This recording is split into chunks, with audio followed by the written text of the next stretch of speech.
On January 18, 1918, President Woodrow Wilson delivered his 14-point speech to Congress following the end of World War I.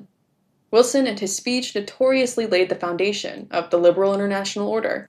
The speech outlined the principles of sovereignty, diplomacy, and free trade, pillars of the world order we know today.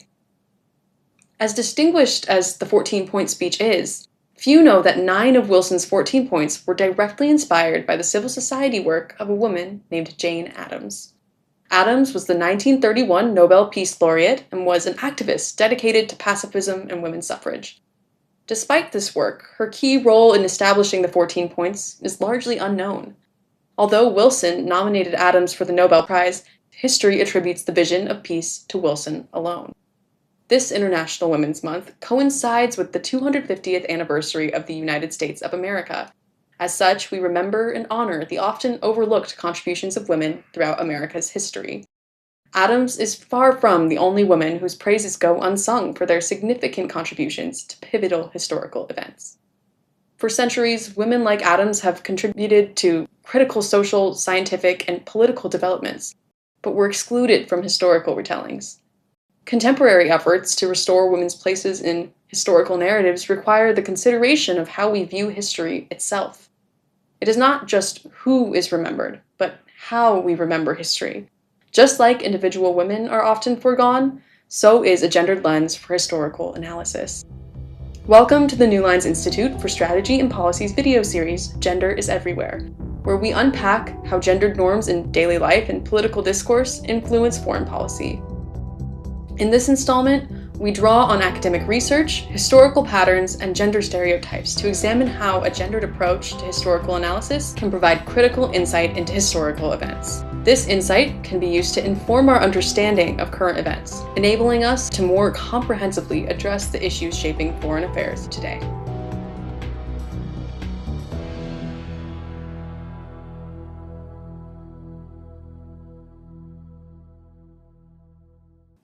Historians often approach the past using two analytical methods, descriptive and causal. They first seek to establish the facts of an event, and then they examine which factors might indicate causation. Gendered analysis is rarely used in either of these approaches due to how deeply entrenched gendered norms and dynamics are. Rather than being viewed as influential factors for causation or explanation of historical events, gendered social constructions are viewed as baseline conditions that occur in the background of history.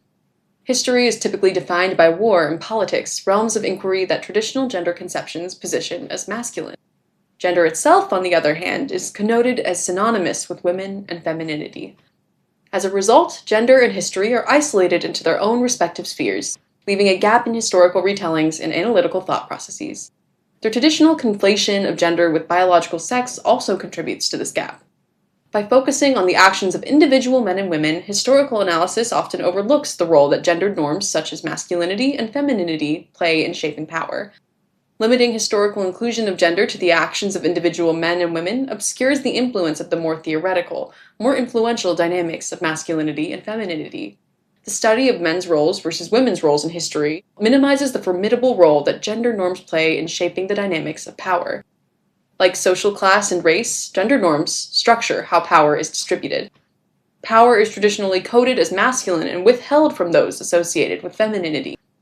States reinforce this dynamic by projecting masculine traits like strength and authority to emphasize their power, while more traditionally feminine practices like diplomacy and peace-building are deprioritized. Ignoring these patterns in historical analysis obscures key dynamics in the historical exercise of power. When we look again at the work of Jane Addams and the Treaty of Versailles, applying a gendered analysis illuminates a plausible explanation of why Wilson's 14 points were rejected by the Allies in the final version of the treaty. Addams and Wilson's vision of peace may have included many of the sentiments that govern our international order today, but they were not favored by other actors involved at the time. Wilson's points were heavily co-opted to allow states to punish Germany, which they viewed as responsible for the war. This is an inherently gendered dynamic. Addams and Wilson's tenets like the prioritization of mediation and arbitration in solving conflict were interpreted as feminine and therefore weak. States thus opted for a more traditionally masculine approach by incurring stronger punitive measures, contributing to setting the conditions for Hitler's rise and the onset of World War II. Going beyond Addams and the Treaty of Versailles, gendered analysis reveals critical insight in other scenarios. For example, it emphasizes the correlation between state control of women and authoritarian regimes, drawing connections between the French Revolution's Jacobin hegemony, Stalin's methods of maintaining authority, Nazi domination in Germany, and Khomeini's rule of Iran.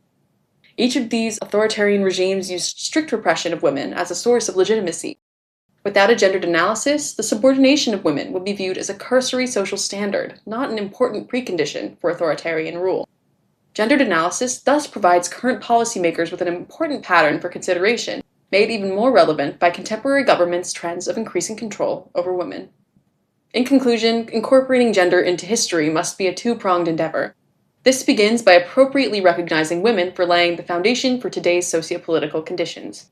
We must remember the Liberian women who facilitated the end of the Second Liberian Civil War, the Colombian women negotiators who created space for women's rights in peace talks with the FARC, and author Bertha von Suttner, who inspired the creation of the Nobel Peace Prize in the first place. As we recognize the achievements of these women, we must ensure that women's participation in foreign affairs is the norm, not the exception. Ultimately, it is critical that we consider how gender as a concept influences history and properly incorporate it as a lens for interpreting the past in ways that can inform and guide the future. Thanks for tuning in to the New Lines Institute's Gender is Everywhere series. We'll see you next month to continue exploring gender's deep impacts on daily life and foreign policy.